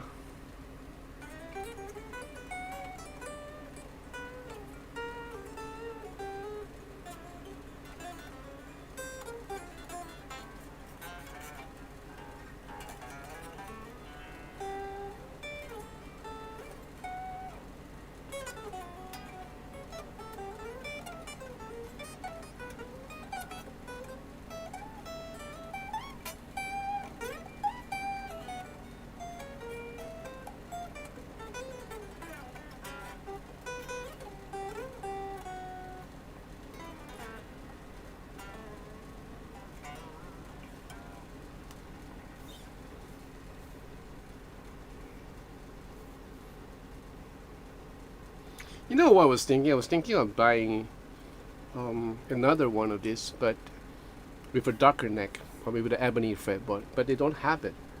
Yeah, it's so good, that I was thinking of buying another one.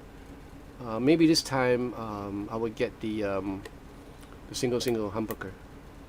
Yeah, but with a darker neck, not this one, because the brass inlay is not a really good idea. Yeah, we'll see. No questions, guys? Orange is my favorite color, or color if you're British. Yep.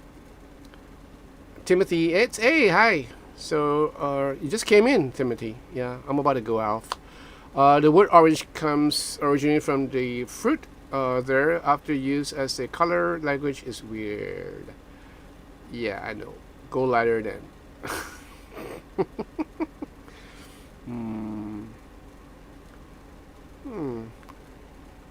Sunshine, the sunset orange here in Florida.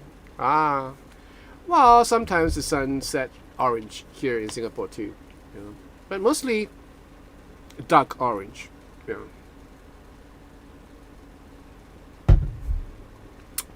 Alright, just before I go, I'm just gonna say a short prayer for everyone of you guys here. So I hope that you guys have a great Easter. For those of you who are not Christians, who do not know what this whole Easter thing is about, I'm good, Bear. I'm good. It's okay. Don't matter much, because the Lord knows who you are. The Lord knows who you are. So I'm just going to say a short prayer. I thank you, Jesus, for today. I thank you, Lord, that you lay your life for us, for each of us. You gave up your life for each and every one of us, for our sins and for our misgivings, Lord. And I thank you, Jesus, for the cross in Calvary, for the place in Golgotha, Lord. And I thank you, Lord, for the fact of the matter that you'll be risen up again come Easter Sunday. And I thank you, Jesus, you are alive. I thank you for the many things that you bestowed upon us, our safety and our blessings and our providence, Lord, that you have provided for us, each and every one of us here in this chat. Lord, I just pray that, Lord, that you watch over each and every one of them and their families, that you would bless them with peace, with joy, Lord, and with love, Lord. Lord, walk with them, Lord, wherever they are, and be with them, Lord. And comfort those who are in pain, comfort those who are grieving. But at the same time, Lord, help us to remind ourselves that, Lord, that we have been loved by you, and therefore, Lord, we should go forth loving others too. So I thank you, Jesus, for this time. And I thank you, Lord, and I give you praise. In Jesus' name I pray. Amen.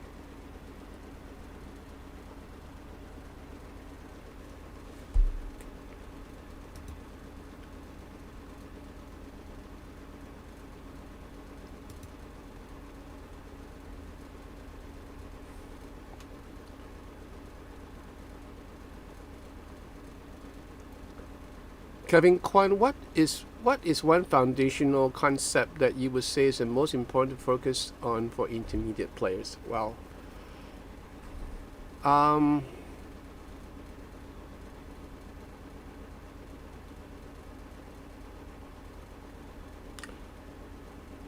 getting yourself familiar with your fretboard. That's one thing that I would advise. Know which notes you are playing all along the fretboard, knowing to identify, and at the same time developing kind of an ear training for you, relative pitch instead of perfect pitch, so that you can kind of tell which note you're hitting after a while, and that will take years, so there's no shortcut to anything. So that's something that I think is most important, other than the more obvious stuff learning your skills and modes and stuff like that. But I think identifying your position on your neck is really important. Yeah, that's why I say. All right, Alan, you take care. All right, Bear. Thank you, Pooh. Don't eat too much chocolate if you're used to them. Happy. Easter is not about chocolate and rabbits. You take care, you did. Yeah, Anthony. All right, man. Okay. Take care, guys. Take care. Have a great Easter. I wish you all the best. May you have fun with your family for this holiday. and may the lockdown end sooner than later, and as fast as possible, so that we can all be safe and going out and having fun together as friends and as brothers, and playing guitar, and and doing stuff that we love to do. All right, so you guys take care. All right, Bear, I will look for it. Yes, he has risen. Right?